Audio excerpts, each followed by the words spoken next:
There is a huge debate about intermittent fasting, not just by people, also by scientists. We have those who love intermittent fasting and promote it every single day, and we have those who doesn't agree with the fact that intermittent fasting can help us. If you are watching this video, probably you know what intermittent fasting is.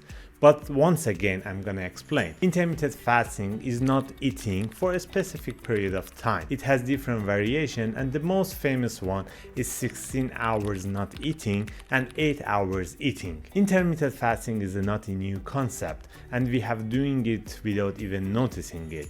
It happened for me a lot when I was in university that I had a really important exam and I had to study and I didn't have time to eat my breakfast, and that's a form of intermittent fasting. And I'm sure most of you have been experienced it before, and our human body is totally capable of doing and handling that. But recent year, intermittent fasting has become really popular, and it's kind of rebranding of the thing that we already know and we did it before. So in this video, I'm going to talk about intermittent fasting. Is it good? Is it bad? Is it gonna help us to lose weight and fat or not? And at the end of this video, we are gonna take a look at a video from the world expert in longevity and his opinion about intermittent fasting. So grab your drink and let's get started. Hey friends, welcome back to my channel. If you are new here, I'm Dr. Kamran. I'm a sport therapist and a sport scientist based in Berlin. So the initial concept of this intermittent fasting coming from the study on rodents.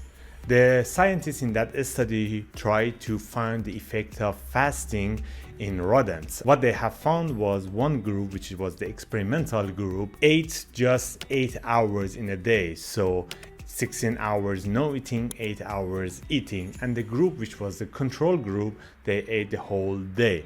And what they have found that the group that they ate in shorter period of window, they had better health condition, they lose weight and they lose fat. And even they tried to match the calorie intake in both groups, and they found that the group who ate in 8 hours has better result. So they hypothesized that the intermittent fasting can have the same effect in human. So after that, lots of scientists tried to understand the effect of intermittent fasting in human. If we take a look at meta-analysis, for those of you who doesn't know what meta-analysis is, it's a type of a study that the researcher tried to take a look at all the studies that have been done in the same specific topic for last 10 years, and then they try to come up with a conclusion that same topic, is it good or bad, or they come up with a good conclusion so it's meaningful. So when we take a look at meta-analysis for intermittent fasting, there are lots of them that even the researcher, they couldn't come up with a really good conclusion. There is a few of them that they have really good conclusion, that they say that intermittent fasting is good, but most of the studies, they couldn't come up with really good conclusion. But let's talk about this debate between this group. The group who believes that intermittent fasting is good,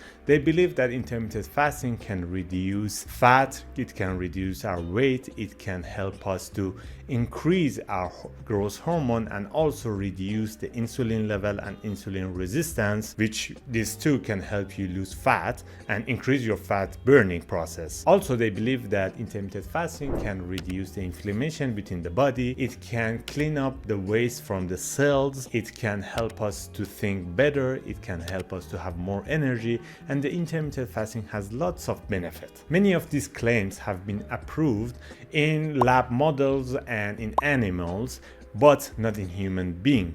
And we can say that it's completely different, but it's promising, which means that when you do a study in animals, there is a high chance that the result is going to be same in human being, but it's not 100%. One thing I just want to add here, it's really important to understand that in our life there are people that they exaggerate every single thing to sell you something or to prove you something that it works. And it's same as intermittent fasting. There are people who exaggerate every single thing about fasting, and they believe that that's the only thing that helps human to be alive and be healthier, which is not that. These type of people, they just exaggerate every single thing to sell you something. Just be aware of this information in the internet. Now let's talk about the people who are against intermittent fasting. These people, they are saying that intermittent fasting is the same as calorie restriction. The reason that you can get a lot of benefit from intermittent fasting is not about the concept of fasting, it's about the calorie that you take during the day, which means that when you eat in 8 hours, you have less time to eat, so definitely you're gonna eat less. And when you eat less, you're gonna increase your growth hormone, you're gonna decrease the insulin level, the resistance of insulin, and you're gonna get all the benefit that you can get from intermittent fasting by calorie restriction. So it's not about the intermittent fasting, it's about the amount of calorie that you take during the day, which can increase the chance of having these benefits in your body. For example, if I want to do fasting, I have just 8 hours to eat. Probably the max I can eat is like 2 meals. In these 2 meals, I cannot get the whole calorie that I want during the day, and I have to drop the calorie intake, which means that if you try to do intermittent fasting and calorie restriction at the same time, you can get the same benefit because the amount of calorie that you take is going to be the same. Even they're arguing that if you eat less calorie but in longer period, like 16 hours eating, you can get more benefit because there is less pressure on your body to absorb that nutrition, and also you can get better food in different period of time, which can help you to be healthier and also get enough protein or any macros during the day. So the studies support both sides of argument. There are studies that say that intermittent fasting can have this a lot of benefit, and there are other studies that says that calorie restriction is way better than intermittent fasting. So both groups can say that we have a study that shows that our concept is working. By the way, most of the study on fasting have been done with Muslim people and Muslim authors, and I'm not gonna say that the result is bad or something, but this can increase the chance of bias in the studies, and we have to put the religion aside when we think about the science and the results. So that's why studies that has been done in the Muslim countries, it cannot be that reliable, but still we can count them as a result. So the question is, should we do intermittent fasting? I think the overall hypothesis of fasting is a good thing, but the problem is we don't have enough information about fasting. We don't know what we need to eat, we don't know how many calories we need to eat, we don't know how many meals should we have that in that eating period, and we don't know what type of fasting is good. Is it 16 to 8? Is it long-term fasting, which I know that is really bad, but there's a fasting like 5 to 21 days. So is that fasting is good? And because we don't have that enough information, we cannot come up with really good conclusion. And the most important part, we don't know the long-term consequences of doing intermittent fasting, because we know that in the short term, like 6 months, 3 months, intermittent fasting has really good results, but we don't have any study to show us that what happens if you do the intermittent fasting for 10 years. Is it going to be good? Is it going to be bad? And as I said, intermittent fasting doesn't have any really crazy side effect, but still it's really hard for someone to do intermittent fasting. For example, some people, they cannot do intermittent fasting because they got headache, they got mental fog, and they have like heartburn. So these are the things that we have to take care when we think about doing intermittent fasting or not. And as I said, the most important one, we don't know the long-term consequences of intermittent fasting. But what you can do is that, and I'm suggesting that to most of the people who ask me, should I do intermittent fasting or not? I'm just saying that you can try it for a couple of days or a couple of weeks to see how you feel. You have to monitor your whole mood, your energy, anything that you can, to see in that 2 days or 2 weeks, how do you feel? Do you feel better? Do you have more energy, or do you have a headache, or you don't like your mood is changing too much? These are the little things that matters, and understand that if you can keep this 2 weeks intermittent fasting and you don't see any result, it means that you don't need to have this intermittent fasting. You just have to control your calorie intake, and you're going to be healthy and it's going to be good. But if you did this 2 weeks and you're good, you feel good, you're more energized, then that's perfect. Keep doing that. There is no right or wrong in intermittent fasting, but some people try to sell it as is like the best thing you can do for your health, and some people are going to be no, it's like a BS and you shouldn't do it.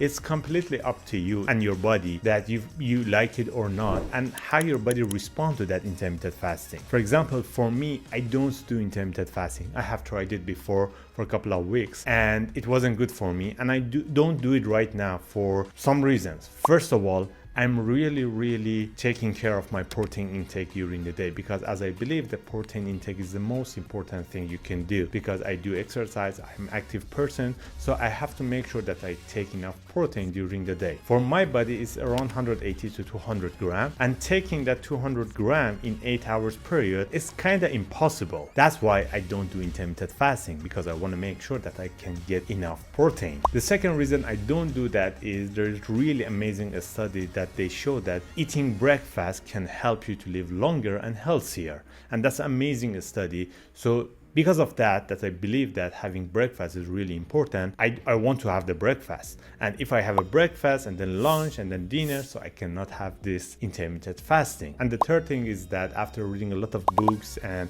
listening to lots of podcasts, audiobooks, I found that calorie restriction is way more important than intermittent fasting. So what I do is that I measure my activities, my workouts, my steps that I do during the day, and then I gather all the information, and then I come up with the average calorie burn during the day for me, which is around 2600, and then I'm trying to eat a bit less than that to make sure that I can be healthier and live longer. One more thing that you need to do is that there is no such a perfect regime or diet for everyone.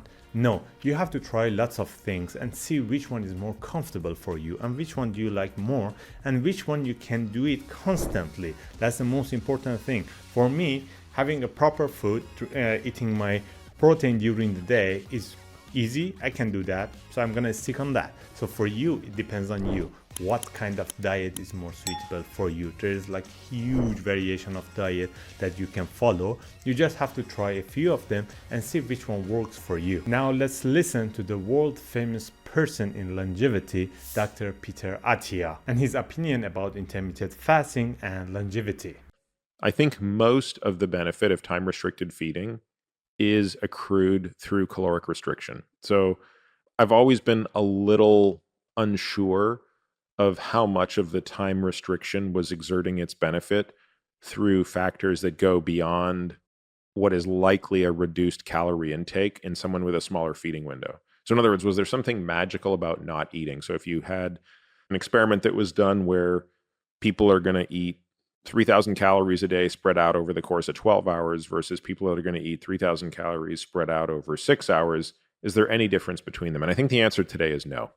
I think the answer is nope. When people talk about how time-restricted feeding is helping them lose weight and manage insulin resistance and things like that, I think it appears that that's all due to reduced caloric intake. It's just harder to eat more during a narrower window. And at some point, that window gets narrow enough that it's almost impossible to eat as much as you would in the course of a day unless you're deliberately being as gluttonous as possible. And I've seen people attempt to do that for reasons I don't understand. Hopefully this video gives you some idea about intermittent fasting and calorie restriction and which one is better for you or not. And please do let me know in the comment if you have tried any of them and how was the result. Did you like it or not?